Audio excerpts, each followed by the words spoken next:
Coming up on Mountain News this morning, the man accused of killing Charlie Kirk had his first hearing yesterday.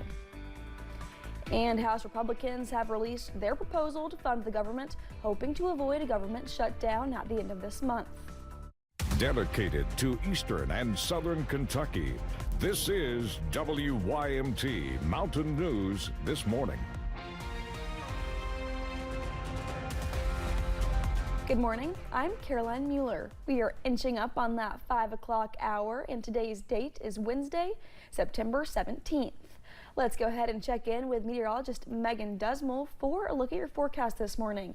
Now, Megan, I noticed that fog was thick this morning. I don't think it's really been like that all week long. Definitely made me drive a bit slower on my way in today. Yeah, it was very hard to drive when I left. Now, I know that was a couple hours ago, but we have since then been put under a dense fog advisory. So a lot of our areas, especially in those valleys, will be picking up on some low visibility. So keep that in mind as you are heading out the door. Add that extra time, have those low beams on. You can kind of notice just where that densest fog is right now, more of our southern counties. So we're keeping our eye on that. Now, in terms of what we're seeing on satellite and radar, just a lot of clouds.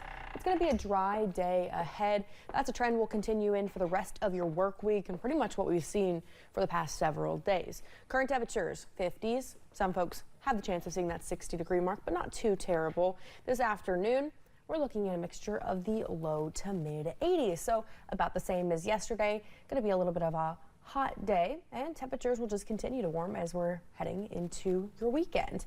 And in terms of the next 12 hours, high temperatures will be around 4 p.m. Partly clouded and mostly sunny skies. Caroline. All right, Megan, thank you. 2 men convicted in Crystal Rogers' death will learn how long they will serve in prison today. During the summer, Brooks Hawk and Joseph Lawson were found guilty in Rogers' 2015 disappearance and presumed death. Hawk, who was Rogers' boyfriend when she vanished, and Lawson were both supposed to be sentenced August 21st, but that date was pushed back due to Lawson's health issues. A jury recommended life in prison for Hawk and 25 years for Lawson. State terrorist charges were dismissed against the man accused of murdering United Healthcare CEO Brian Thompson. Luigi Mangione appeared in court for the pretrial hearing in New York City. The 27-year-old faced both state and federal charges in connection with Thompson's death. That incident happened last December outside a Manhattan hotel. Mangione still faces second-degree murder in the state case. The man accused of killing Charlie Kirk had his first hearing yesterday afternoon. Tyler Robinson appeared before a judge by video and was appointed an attorney. Yesterday afternoon, he was formally charged with aggravated murder and other charges. Prosecutors say they found his DNA on the trigger of the rifle used to kill Kirk, and he confessed in a text message and a written note. I am filing a notice of intent to seek the death penalty. I do not take this decision lightly. The roommate received a text message from Robinson which said, "Drop what you're doing. Look under my keyboard." The roommate looked under the keyboard and found a note that stated, quote, "I had the opportunity to take out Charlie Kirk, and I'm going to take it." If convicted, Robinson could face death by firing squad.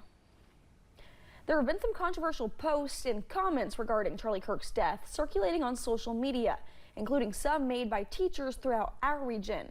WYMT's McKinley Calandrino spoke to concerned parents about the issue.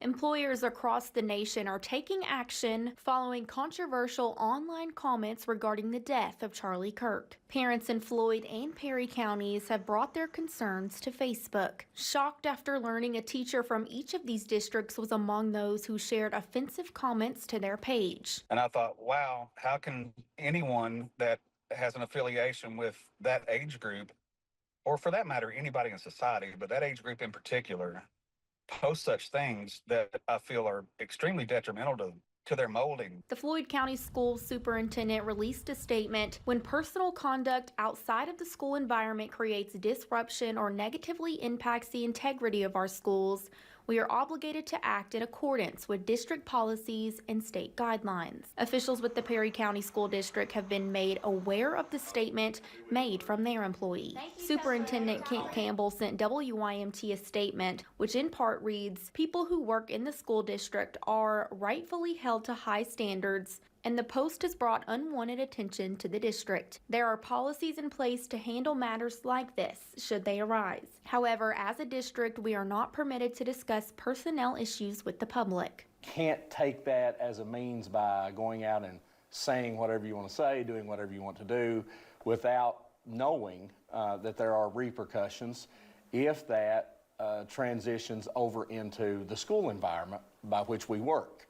Officials with the Perry County School District say they cannot comment on the disciplinary actions, if any, that could be taken. Some parents believe teachers should be held to a higher standard, and these comments are unacceptable. I think everyone should be able to speak their mind, but I think teachers are held to a standard and should be held to a standard that the rest of us in society aren't, because, outside the parents, they are the most influential people.